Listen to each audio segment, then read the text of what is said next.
বৃষ্টিপাতের এই সময়ে আর্দ্রতার কারণে পরিবেশ হয়ে উঠেছে এডিস মশা প্রজননের উপযোগী। তাই প্রাণঘাতী ডেঙ্গু নিয়ে সতর্কবার্তা দিয়েছেন সংশ্লিষ্টরা। দেশের ডেঙ্গুতে অনেকেই মারা যাচ্ছেন জানিয়ে বিশেষজ্ঞরা বলছেন, চলতি সেপ্টেম্বর মাস হতে পারে ডেঙ্গুর পিক সিজন। এতে আক্রান্ত হয়ে মারা যেতে পারেন অনেকেই। একসময় ধারণা করা হতো বর্ষাকাল মানেই ডেঙ্গুর মৌসুম। তবে এখন শুধু বর্ষা নয়, শীত গ্রীষ্মেও এই রোগের প্রাদুর্ভাব ঘটছে। সাধারণত বর্ষা পরবর্তী সময় অর্থাৎ অগাস্ট থেকে অক্টোবর পর্যন্ত ডেঙ্গুর পিক সিজন হয়ে থাকে। স্বাস্থ্য অধিদপ্তরের তথ্য বিশ্লেষণে দেখা গেছে, দেশে গত এক দশকে সেপ্টেম্বর মাসে ডেঙ্গুর পিক সিজন হয় 5 বার। বৃষ্টিপাত, আর্দ্রতা ও চলমান তাপমাত্রায় এডিস মশার ঘনত্ব অনুযায়ী এই সেপ্টেম্বরে ডেঙ্গুর প্রকোপ বেশি হতে পারে বলে মনে করছেন কীটতত্ত্ববিদ ও সংক্রমণ বিশেষজ্ঞরা। জাহাঙ্গীরনগর বিশ্ববিদ্যালয়ের প্রাণীবিদ্যার অধ্যাপক ও কীটতত্ত্ববিদ কবিরুল বাশার কালের কণ্ঠকে জানান, সেপ্টেম্বর মাসে ডেঙ্গু পরিস্থিতি খারাপ থাকবে।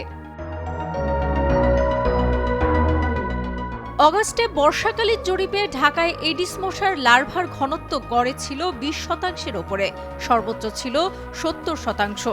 ঢাকার বাইরে সাভার এলাকায় 20% ওপরে পাওয়া যায়।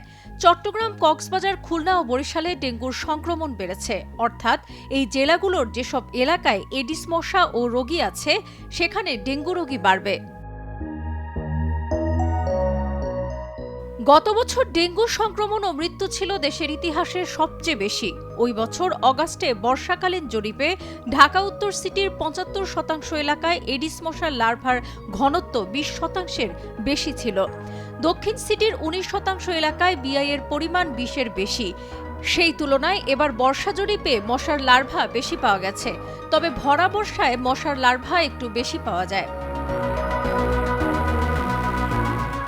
সিটি কর্পোরেশনের মেয়র, ওয়ার্ড কাউন্সিলর এবং পৌরসভার মেয়র ও কাউন্সিলররা না থাকায় মশা নিধন কর্মসূচি বন্ধ রয়েছে ঢাকায়।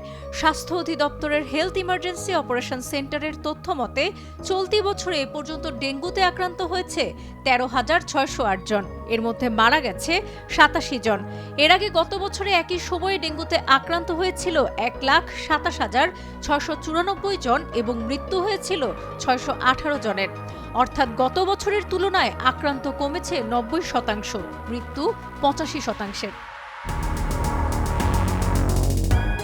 স্বাস্থ্য অধিদপ্তরের তথ্য বিশ্লেষণে দেখা গেছে, ডেঙ্গুতে আক্রান্তদের 42.95% ঢাকা মহানগর এবং 57.05% ঢাকার বাইরের। মৃতদের মধ্যে 70% ঢাকা এবং 30% ঢাকার বাইরের। সাবরিনা কাজী, কালের কণ্ঠ।